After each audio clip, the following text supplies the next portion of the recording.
Hello everyone, and in this video we are going to take a look at the muscles of the face, that is the muscles of facial expression.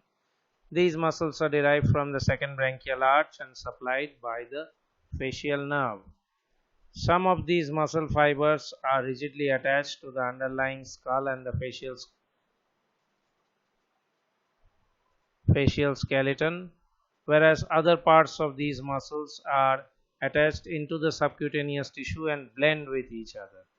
Now, these muscles can be described as muscles around the palpebral fissure, that is the muscles of the around the eyelids and the orbit, the muscles around the nose and the nasal orifice, and the muscles around the mouth or the oral fissure, and muscles of the scalp which are coming down into the forehead.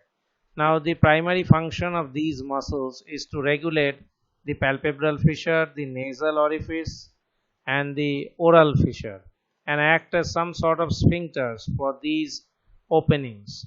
And secondarily, these muscles give different shades of facial expression and different shades of emotions. Now, if we take them one by one, if we first look at the muscles around the palpebral fissure, then we will enlarge this picture a bit,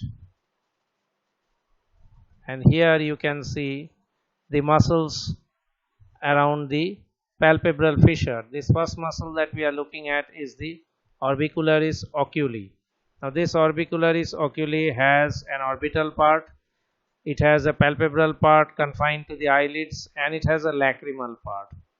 Now, the orbital part arises from the frontal process of the maxilla and the maxilla itself and the frontal bone. So, the maxilla and the frontal bone together give its medial attachment, and the orbital part has got almost circular fibers which are free on the lateral side. The palpebral part, the fibers are attached to the medial palpebral ligament medially, lateral palpebral raphe laterally, and they pass through the eyelids in front of the tarsal plates. The lacrimal part again starts from the medial palpebral ligament, not from the medial palpebral ligament. The lacrimal part starts from the crest of the lacrimal bone, and this is behind the lacrimal sac, and it also passes through the eyelids and is attached to the lateral palpebral raphe. So, during the contraction of the fibers of the Orbicularis Oculi, it drags the tissues medially towards this corner and brings the tear film towards the medial angle of the eye for drainage. And into this Orbicularis Oculi, you have the blending of the frontal belly of the occipitofrontalis and this muscle, the corrugator supercilii, which is attached to the frontal bone at this point and blends with the tissues just above the supraorbital margin. So, somewhere here on the supraorbital ridge, it is ending in the subcutaneous tissues. So, these are the muscles around the palpebral fissure. Now, if you look at the attachments here, you can again see the attachment of the Orbicularis Oculi to the frontal bone and the maxilla, and again here you can see the attachment of the corrugator supercilii. Now, we come to next the muscles around the nose. If you look at the muscles around the nose, you can see this one big muscle which is the procerus, and the transverse band of muscle which is called the nasalis. It has a transverse compressor part and an oblique dilator part. So, there is a compressor part and the dilator part here, and there is a procerus attached from this margin of the nasal bone. Let us look at this thing on the bone. So, here you can see on the nasal bone you have the procerus muscle is going upwards and blending with the subcutaneous tissues at the root of the nose, and then you have this transverse part and the alar part. The transverse part is a compressor of the nose, the ala, and this is the dilator. And apart from that, you have another small muscle here, the depressor septi, which helps to depress the septum of the nose. Now, another muscle that is attached to the nose is called the levator labii superioris alic nasi, this one. From this attachment on the maxilla, it gives two slips, one to the side of the nose and one to the upper lip. That is why it is levator labii superioris and alic nasi. Now, from the muscles of the nose, we come to the muscles of the upper lip and the cheeks. So in this region you will find that some of the muscles are going to the upper lip in the almost the central part of the upper lip, and the other muscles are going to the angle of the mouth. To the angle of the mouth you have this muscle, the zygomaticus major, and another muscle, levator anguli oris. So levator anguli oris and zygomaticus major, they are both going to the angle of the mouth, and the other muscles, the zygomaticus minor and the levator labii superioris, they are going into the paramedian region of the upper lip, and they are all blending with the orbicularis oris. So these are the muscles going to the upper lip. And now if you come to the muscles, the zygomaticus major and minor are both attached to the zygomatic bone, and levator labii superioris and levator anguli oris are attached to the maxilla. If you see this picture over here, you can see the attachment of the zygomaticus major going to the angle of the mouth, zygomaticus minor going to the upper lip, and you can see the levator labii superioris going to the upper lip, and the levator anguli oris coming to the angle of the mouth.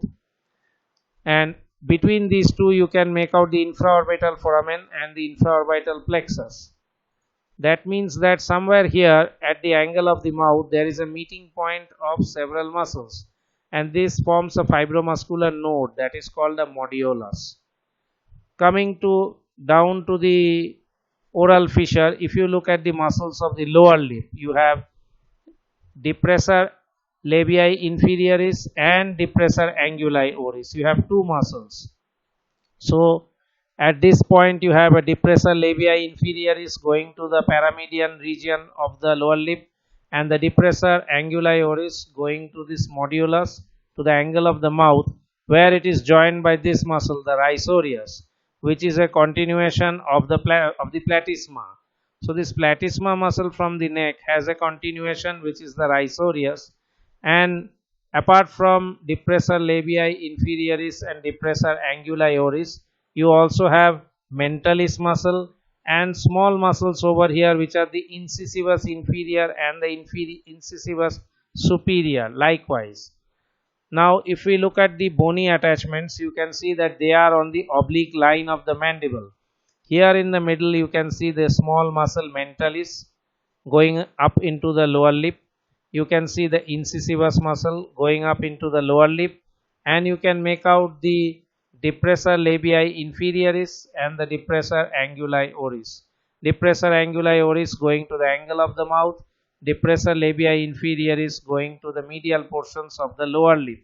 And you can also make out at this margin, the lower border of the mandible, the attachment of the platysma, whose continuation over the face is going to be the rhizorius. What else you can make out is over the three molar teeth you have this muscle, the buccinator. One part here over the maxilla and a corresponding part on the lower jaw over the mandible. So this buccinator, here you can see on the deeper dissection, this is the buccinator, and you can make out that the buccinator is being pierced by the parotid duct along with the buccal branches of the mandibular nerve and a few molar mucous glands. So this buccinator muscle is pierced by the parotid duct, and it is attached to the maxilla, to the alveolar process of the maxilla as well as to the mandible, and it is crisscrossing. Some fibers cross to go into the lower and upper lips, and some fibers go directly to the upper lip and to the lower lip. That means the crossing fibers will also participate in the modulus over here. The only muscle that you cannot account for here is the masseter, which is not a muscle supplied by the facial nerve and not a muscle of facial expression. Now these muscles in their action, they create different types of emotions. For instance, zygomaticus major is the muscle which on contraction gives you a laughing expression, and on pathological contraction gives you a sordid grin called the rhizus sardonicus, which you will have in a patient of tetanus. Again, this laughing muscle is one sort of muscle. This rhizorius will pull the modulus laterally and give you a true grin. Apart from that, you see these muscles which cause horizontal wrinkles on the forehead. This frontal belly of occipitofrontalis will give you a feeling of horror. And there are many other fancy movements for different muscles we don't have the time to go into that.